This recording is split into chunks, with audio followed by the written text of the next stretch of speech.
The Gospel yesterday, Jesus is severely criticized by the Jews for healing a paralyzed man on a Sabbath day.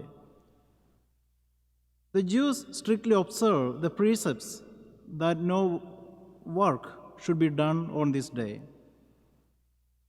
They base this on the story of creation, wherein it is stated that even God rested and ceased working on the seventh day. But Jesus does not agree. He categorically declares, "My Father is at work until now." The act of creation is an ongoing process simply because God is eternal. Every action of His has eternal dimension. And since the Father continues working, Jesus concludes, "So I am at work." He is just following the Father's example. I say to you, a son cannot do anything on his own, but only what he sees his father doing. For what he does, his son will do also. Being perfectly one with the Father, Jesus continues the work of creation and salvation every day. In fact, on one occasion, he declares that the Son of Man is Lord even of the Sabbath. The reaction of the Jews is completely inappropriate and unreasonable. They tried all the more to kill him, and this is for two reasons. Because he not only broke the Sabbath, but he also called God his own Father, making himself equal to God.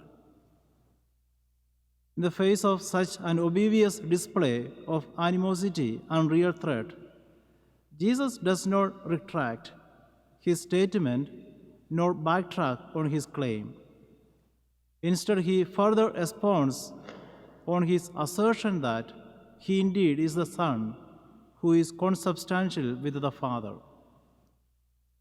And so everything he does is actually the action of the Father in and through him. In the end, Jesus declares his precise role. I cannot do anything on my own.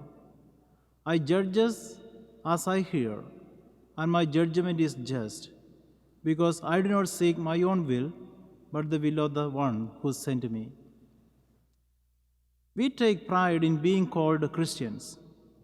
We rejoice in the fact that in baptism we have all become God's children. But in the face of serious challenges and threats to our security and comfort, many of us easily turn away from our commitment and fidelity to the Lord. In our attitudes and behavior every day, we hardly show forth our sublime dignity as God's children. In his classic spiritual book, The Imitation of Christ, Thomas A. Kempis said, "Jesus has many lovers of his kingdom, but few bearers of his cross." During this season of Lent, may we all seriously examine and evaluate our life as Christians.